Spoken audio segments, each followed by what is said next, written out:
And there's going to be a lot of nostalgia for this brand, and with the people behind it and how they've presented it, I really see there being a lot of interest coming October 10th, 2020. So that is a while away. We got a couple years. Ages ago. Well, anyway, a couple days ago, Intellivision Entertainment uploaded a reveal trailer for their upcoming console, the Intellivision Amico. Now, beyond honestly having an excellent trailer for this new Intellivision Amico and really showing the market that they're trying to go after. Not that I'm totally on board with it. I'll explain what I mean in a minute.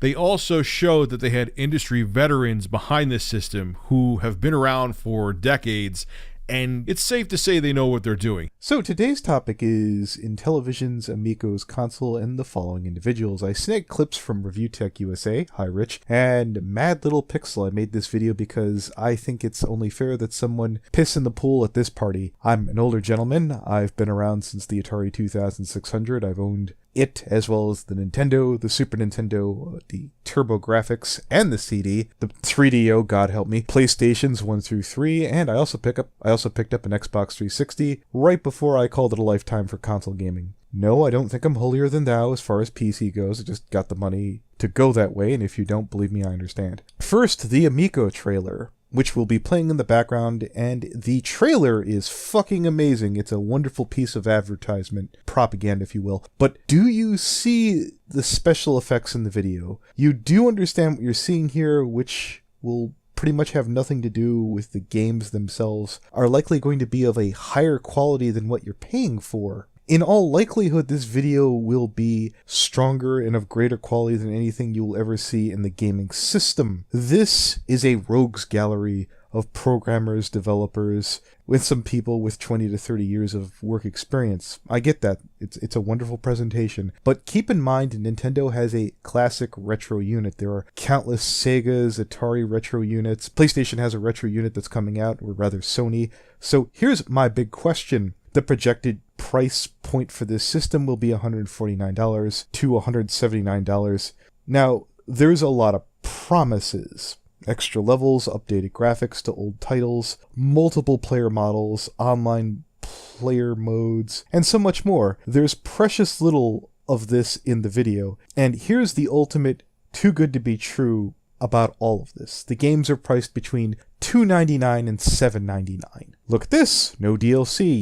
Yeah, these titles are cheaper than most AAA downloadable content. This is indeed a wonderful nostalgia trip. This ad in and of itself is pure win, but no gaming console that I have ever seen has ever advertised itself in such a fashion. When Nintendo went retro, did they dust off a bunch of industry standard people who were legends in the business to sell their product? They relied on the fact that Nintendo knew that there were tons and tons of gamers who quite frankly remembered all of Nintendo's shit, in a good way. The Nintendo Retro system flew off the shelves, part of that due to a lack of supplies, but the fun games typically sell themselves. It's nice to see that this console is internet capable, but I gotta ask, how much of a facelift can a game really get added on when you turn around and sell the damn thing for $3 to $8? On one hand, if you want to point out, hey, costing $150 to $180 on consoles, with 20 titles ready for system launch, you could probably get the whole library on average at a range of $200 to $250 plus tax.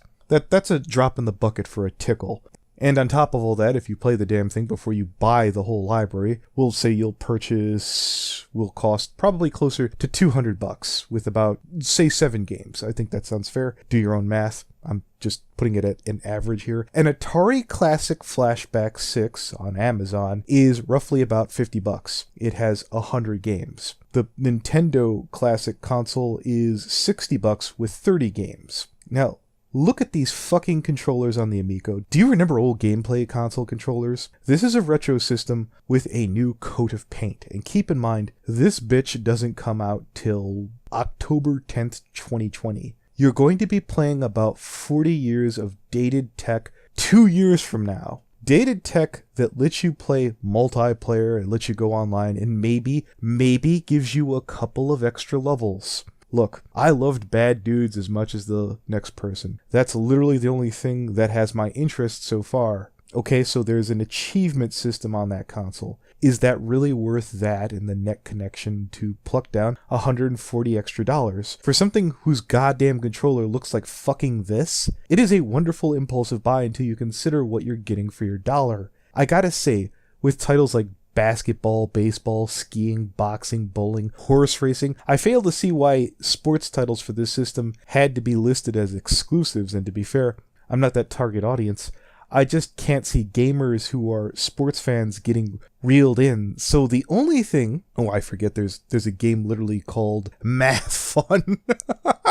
About 7 games on this list are already what I would consider filler. Feel free, I'll put the list up so you guys can figure out how many of these are even remotely interesting. Games of which we saw none of in the trailer. Look, if you want to get your kids, your nieces, your nephews a console so that they could appreciate things from the good old days today, by all means. But even then, why wouldn't you pluck down $50 to $60 for either a Nintendo or an Atari model? Here, let me let this deal sink into you. This is a retro entertainment system. This allows you to emulate Neo Geo, Sega, Nintendo, and claims to come with 800 games. You can find reviews for these systems like these on YouTube. Do you know how much they cost? This one costs $80. You might call that a risk, but hell, even if you get ripped off, it'll be about half the price. You won't have to wait no 2 fucking years for it either. Many of these systems allow for micro SD slots, if you even want to add more. This one here is $50 and comes with 600 games. So, I don't know. So I don't know why anyone would be excited for Amico's 40-year-old dinosaur, even with a retro gaming market. If you can imagine this bonus sound on inferior old hardware or the bonus graphics is really going to be a game changer, hey look, 2 years from now, we can all come back to this video and downvote me if I'm wrong. I kinda doubt it. This look at Amico's business makes it look like an overpriced hustle when you compare it to everything else. Agree? Like. Disagree? Pop that dislike tab. Share your thoughts down below.